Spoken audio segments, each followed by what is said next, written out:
state of Illinois pulled a $500 million bond issue yesterday, Agnes. Now, they have huge deficit problems, and the message I think you're taking from this is deficits do matter. Yeah, it's almost like a microcosm. I mean, it's pretty extreme what's going on in Illinois. They basically have been, neglecting their pension funds for 2 decades. Shortfall? It's something altogether, when you put vast, pensions and like medical benefits, it's like close to $130 billion, right? So it's like a deep hole that they have to kind of dig themselves. And, lawmakers, of course, can't, figure out a way to reform the pension And they're funds. supposed, like other states, and unlike the federal government, they're supposed to be balancing their budget. Yeah, they're supposed, but again, there's always ways to kind of get around that and do gimmicks. And so, essentially, investors are saying, enough is enough, right? I mean, Illinois and California are rated the same by Standard & Poor's, but they're paying about a percentage point more than California is on their California bonds. Sort of recently, at least according to the governor's budget, showed a bit of a surplus for next year. Yeah, exactly. So they've kind of and there got their seems to house in be some order a little momentum bit. in California, like maybe the political dysfunction is actually getting better, whereas in Illinois you don't have that sense.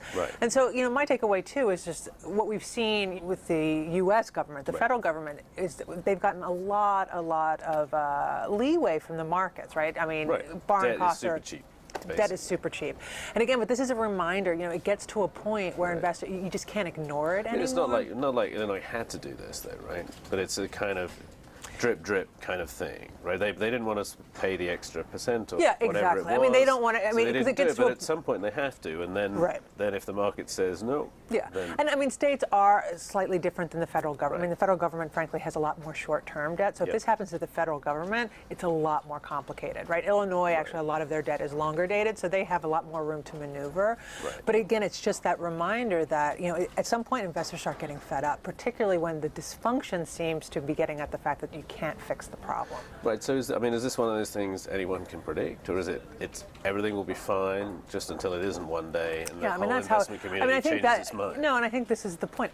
People have been talking about Illinois for years. For years, during the financial crisis, Illinois was put up there with California as like if anybody's going to go under, it'll be these two states. And again, like it's no mystery with the U.S. that there is long term there is an entitlement issue, right? So the longer you put it off, the more it comes down to crunch time.